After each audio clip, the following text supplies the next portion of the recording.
muita alegria. Jovem Pan. Muito bem, muito obrigado ao Marcelo Rocha, trazendo detalhes dentro da nossa programação. Já voltamos à transmissão ao vivo, também pelo Facebook, agradecendo ao Nado, sempre o primeiro aqui também a estar conectado com a gente via Facebook, tá? Aqui nos estúdios da Jovem Pan News, recebe meu amigo Guimário Amorim, economista, falando sobre economia doméstica. Você está conseguindo fazer economia em tempos de crise? Pois é, sempre muito difícil, né? A tentação é grande, muitas ofertas. A crise veio, e veio depois que o brasileiro aprendeu a consumir. Muito crédito na praça e posteriormente voltamos à realidade quase dos tempos do Sarney, né? Onde a gente tem inflação, tem que ter cuidado, tem desemprego, que é pior, e obviamente, claro, isso acaba complicando a vida de muita gente. É por isso que a entrevista de agora com o economista Guimário Amorim é uma luz, pode ser uma luz importante para você que anda aí meio atrapalhado ou atrapalhada com as suas contas pessoais, principalmente no tocante aos produtos de consumo. Aqueles que você não pode, né, abrir mão, como por exemplo o alimento. São 11 horas e 12 minutos. Guimário Amorim, muito bom dia, seja bem-vindo aqui ao Supermanhã. Você teve essa semana já falando desse tema também na televisão e obviamente eu achava que tinha que falar, claro, para o ouvinte do rádio, até porque é um ouvinte também mais popular. É possível equilibrar as contas nesse momento tão importante que é o momento de crise econômica? Muito bom dia. Bom dia, Marcos, um prazer imenso estar aqui com você. De fato, como você falou, e a gente conversava aqui até em off, né? Não existe milagre, não existe aquele trucão que o cara vai fazer e de repente o dinheiro vai sobrar assim de monte, como diz a história. Mas como você bem pontuou também, a crise está aí, né? E é uma crise que combina duas coisas interessantes, digamos assim. Desemprego com inflação, é complicado, né? Então, e coloca aí um desafio grande para o governo interino, ou seja, que se venha a se tornar definitivo, né? Efetivo, um desafio grande, mas o que acontece? Para economizar nas compras do dia a dia, de fato, os estudiosos, que puxa até um pouco da psicologia, como eu estava te dizendo, passa alguns roteiros, algumas dicas básicas que a gente, embora ache que, puxa vida, será que isso surte efeito mesmo, mas que no fundo termina ajudando a gente. Uma dica simples, né, que eu comentei inclusive lá na TV, é a velha lista de compras, né? Quando você falou muito sobre a questão do que o brasileiro ele aprendeu a consumir com esses anos de fartura, digamos assim, de crédito, né? E hoje a gente está pagando a conta por falta dessa habilidade em lidar com dinheiro. Então, você com dinheiro e crédito na mão, você sai comprando tudo, né? Uma premissa básica da economia é que os desejos eles são ilimitados, né? Porém, os recursos têm restrições. Isso é uma regra básica da economia. Boa. Né? Os desejos do ser humano, eles são ilimitados, mas os recursos não são. Então, a velha lista de compra, por incrível que pareça, te ajuda a dar uma brecada naquele impulso, né? Então, o camarada tem que, de fato, o pai de família, a dona de casa que está nos ouvindo agora, ela não pode prescindir dessa velha lista. Minha mãe, por exemplo, é economista por prática. Por natureza. Por natureza. Ela não sai de casa quando vai fazer as compras dela, ela coloca lá. Por quê? Quando você não tem a lista, passa no supermercado. Você puxa a vida esse produto aqui e vai colocando. Não sei o que. Esse outro aqui também. A estratégia do supermercado, né? Aliás, a estratégia de quem vende é seduzir. Seduzir. E, obviamente, quer dizer que, segundo a sua orientação, sem a lista, você tende a ser seduzido. Você tende a cair na tentação, como diz a história. Porque, como você bem pontuou, o supermercado, até a disposição dos produtos nos corredores, nas prateleiras, são estimulantes para o consumidor. Tá? Então, você, com a velha lista lá, ela te ajuda a ordenar o teu impulso. Não, eu preciso de comprar uma margarina, eu preciso de comprar e tal. Porque senão você vai passando, eita, rapaz, esse aqui está na promoção, você vai colocando. Quando você chega no final da coisa, aquilo que você devia adquirir não adquiriu e o que você não devia adquiriu. E com relação às quantidades, Guimário, porque eu percebo que tem pessoas, por exemplo, que exageram na compra de coisas que são supérfluas em termos de nutrientes. Vou dar um exemplo. Você sai para fazer a feira, que é, obviamente, da carne, do feijão, do arroz, quer dizer, aquilo que não pode faltar. Mas aí, em compensação, quando chega na cervejinha, no refrigerante, no biscoito das crianças, não sei o quê, normalmente acaba superando o que é o quantitativo alimentar essencial, que no momento de crise poderia ser a prioridade. Tem que ter uma estratégia para isso também. É verdade, é verdade. Então, assim, quem é pai de família, como eu, você e tantos outros que não escutam agora, a gente sempre quer, não quer deixar de levar o danonezinho da criança, não quer. Então, mas a estratégia para você realmente tentar economizar ao máximo, de fato, passa por uma reeducação do perfil de consumo. Não tem como. Então, assim, se o cara levava ali 3, 4 bandejas, vai ter que levar 2. Infelizmente, vai ter que levar 2. E aí, tentar ordenar o consumo disso. O ser humano, como eu volto a falar, por natureza, ele é um ser estragado, como diz a história, né? Então, o cara, às vezes, compra acima do necessário, né? Existe sempre aquele mínimo necessário, né? A gente sabe que tem o mundo do ideal e o possível. O possível, não é? né? O possível. Então, dá para consumir 2 caixas por semana, então eu vou levar 2 caixas. Mas quando a gente está com aquele dinheirinho sobrando, termina comprando 3, 4 e às vezes até estraga, né? Porque tem validade, essa coisa toda. Então, assim, voltando a falar da lista de compra, ela ajuda a gente a ordenar essa coisa. Então, eu vou lá e aí eu saio marcando. E no final das contas, quando você vai se habituando, eu tenho falado muito de uma palavra importante que a gente não pode prescindir dela, principalmente nesse momento, chamada disciplina. A disciplina ela é fundamental para a gente conseguir controlar nossas finanças pessoais. A gente não pode abrir mão. Supermercado, né? Ou mercearia? Aí vai, né? Considerando que a mercearia deverá ter um preço diferenciado, né? Para mais em alguns casos, porque já foi cliente de algum supermercado ou algum fornecedor. Né? Esse seria um outro ponto que eu queria enfatizar. Uma outra coisa que eu acho interessante o consumidor praticar é ele ordenar, inclusive, a periodicidade em que ele vai no supermercado ou na mercearia, né? Porque é aquele tal negócio, o cara precisa de comprar um determinado insumo, por exemplo, ovos. Aí o cara lá, você não vai comprar de um em um. Então o cara vai e compra, o cara vai de novo no supermercado e compra outra coisa. E nessas idas e vindas, estudiosos, inclusive, do assunto, verificaram que o cara termina comprando também o que não precisa. Eu vou no supermercado, somente as patroas, né? As patroas, quando vão lá no supermercado, às vezes saem para comprar uma cebola, quando ela vem com shampoo do lançamento e não sei o quê. Então, isso é da mulher, é natural dela. Então, até essa frequência em que você vai às compras, você precisa dar uma regulada nisso. Sem falar que, às vezes, por exemplo, se o cara tem um carrinho e vai 3, 4 vezes, o combustível também está consumindo ali. Comida, pagamento à vista ou o cartão de crédito é um aliado? Meu amigo, para comida, cartão de crédito, na verdade, é uma das... Eu colocaria ali na galeria da nona maravilha do mundo. Para quem criou, né? Porque o cartão de crédito ele é uma armadilha horrível para o consumidor, né? E principalmente, como a gente vinha falando, para um consumidor que ainda não, digamos assim, não atingiu um grau de maturidade para saber lidar com o dinheiro. Não é à toa que ultimamente tem se proliferado tanto cursos de finanças pessoais. O pessoal tem, de fato, enxergou uma oportunidade e uma demanda reprimida para esse tipo de capacitação, porque o brasileiro não sabe gastar. Não sabe gastar. Isso aqui é um detalhe, né? E aí você compra comida no cartão de crédito. Aí, não, o supermercado estimula, bota no cartão. Aí quando chegar no outro mês, você tem a feira corrente e mais a que ficou. E assim vai. E sem falar que quando você trabalha com planejamento, você tem que sempre pensar nas excepcionalidades, né?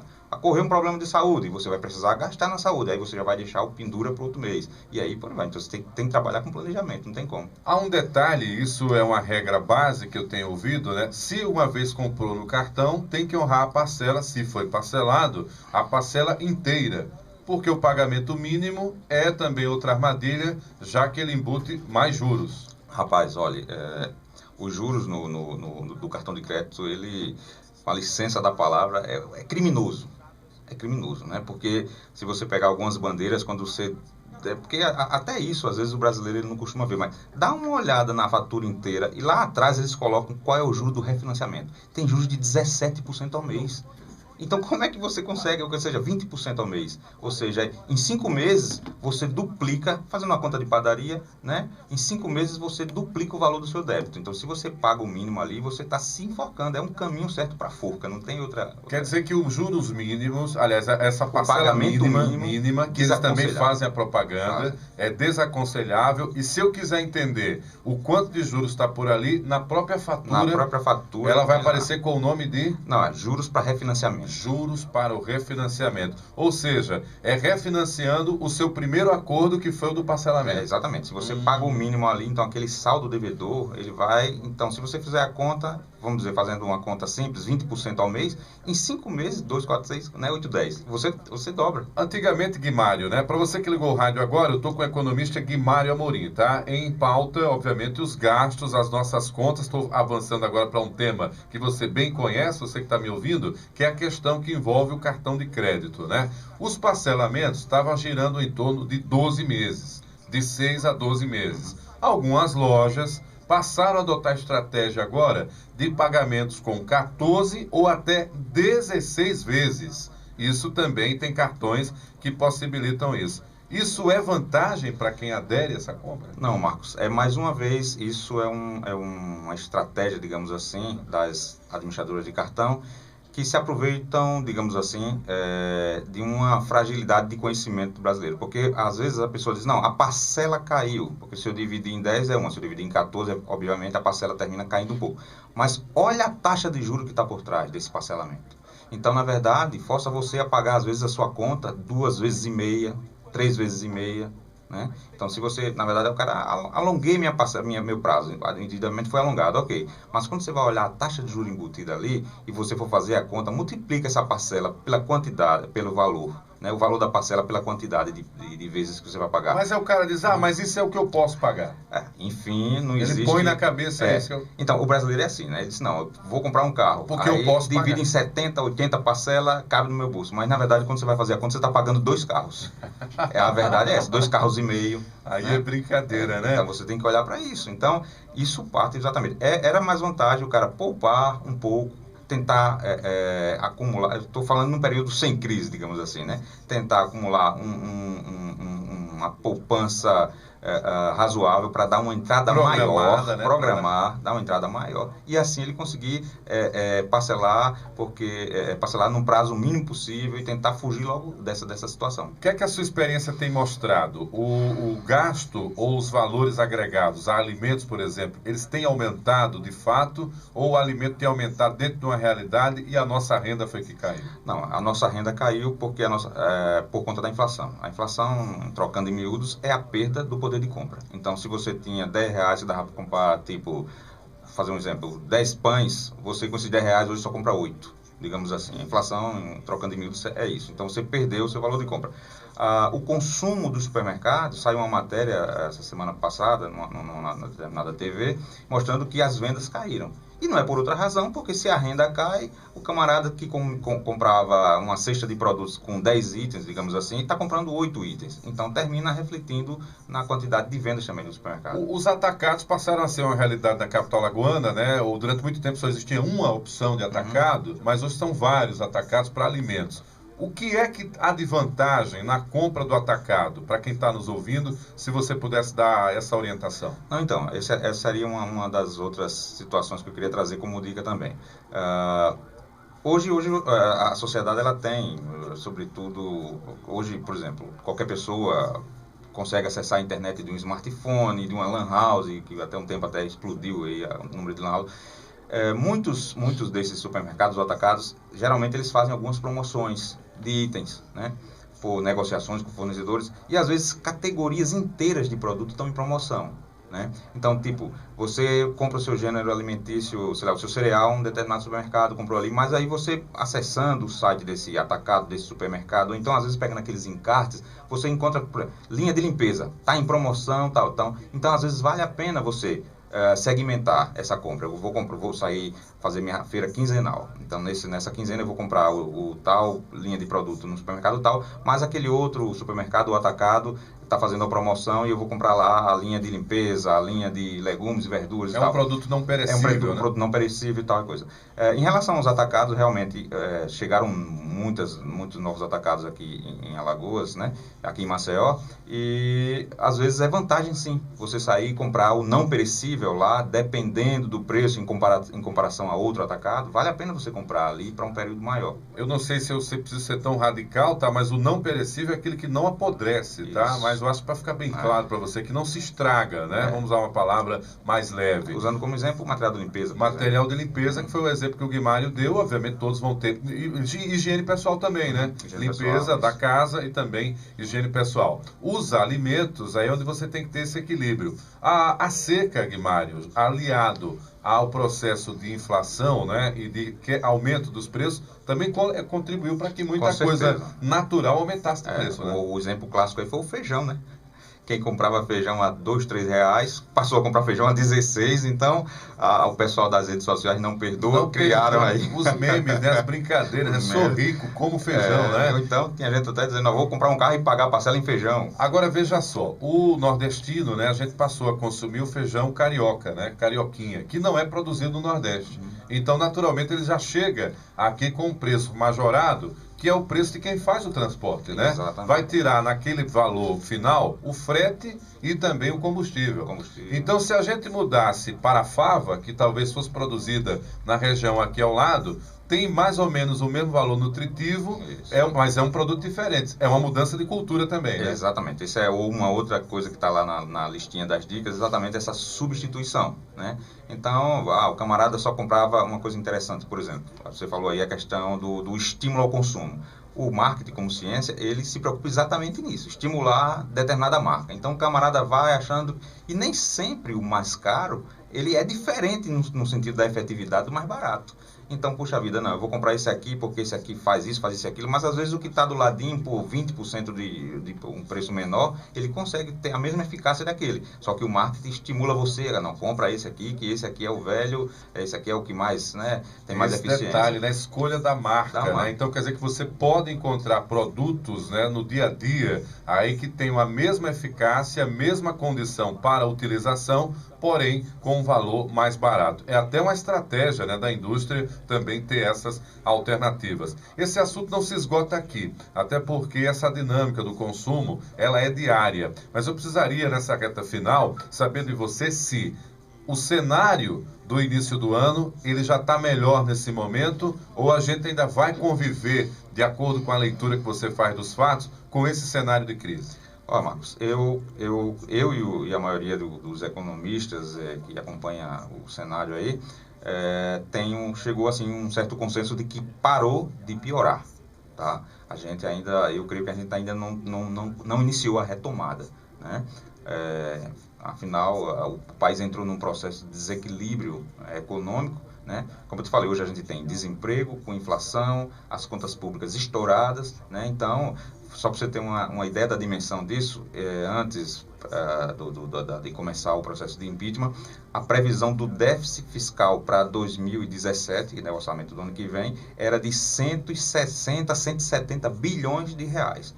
Aí os economistas, esta semana estava criticando e saiu, quando o Meirelles assumiu, que eles soltaram uma nova previsão reduzindo de 170 para 140 e todo mundo aplaudiu. Gente, a gente está falando de um buraco de 140 bilhões, mas porque saiu de 170 para 140, o pessoal já respirou. Então, assim, nós deixamos de piorar.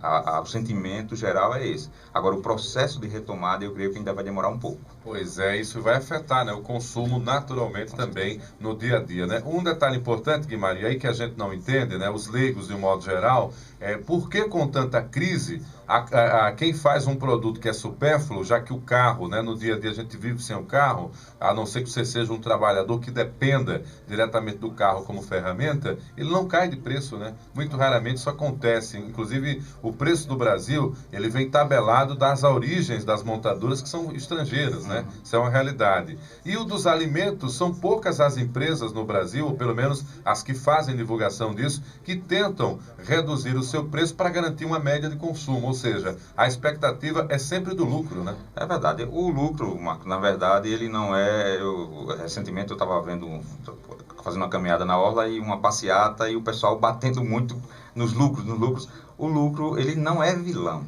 Né? Ele não é o vilão da história. Agora, evidentemente que o lucro, vamos dizer assim, que gera uma extorsão, digamos assim, aí ele precisa ser melhor analisado. E aí o governo, eu acho que cabe um papel importante, não como, na verdade, como um orientador, como um regulador nesse sentido, né?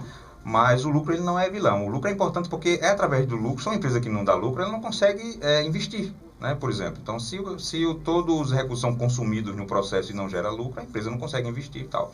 Agora, a questão é o seguinte, que existe uma grande quebra de baraço no país a respeito da carga tributária em cima de tudo. Então, o governo, por sua vez, finge que não está vendo e as indústrias também não reduzem os preços e quem termina pagando a conta somos nós que somos consumidores. Porque no final das contas, só para que o ouvinte entenda, esses impostos acabam indo para o próprio governo. Ah, com certeza, né? Volta para o governo. Então, o governo, por sua vez, não quer fazer a sua lição de casa. O que é a sua lição de casa? É fazer a sua listinha, o seu orçamento e, de fato, fazer um trabalho minucioso, vendo onde está havendo desperdício. A gente sabe que tem muito desperdício. Cortar os cargos comissionados, o luxo de vários deles. A gente sabe que existe isso no Brasil, né? Então, o que acontece? Não quer fazer esse exercício. Aí manda a conta para o consumidor. As indústrias, por sua vez, se sentem, puxa vida, se o governo, né, com a carga dessa não consegue, nós temos uma das cargas tributárias mais altas do mundo, né? Então, se o governo, por sua vez, não quer reduzir o seu tamanho, essa voracidade em cima dos recursos, por que eu vou ter que cortar o meu? Então, termina a sociedade pagando a conta. Pois é, pagando mal, né? E ficando mais endividada, tá? 11 horas e 32 minutos, 11h32. Foi muito legal, Guimarães. Você fala bem, eu acho que dá pra gente aproveitar isso no rádio.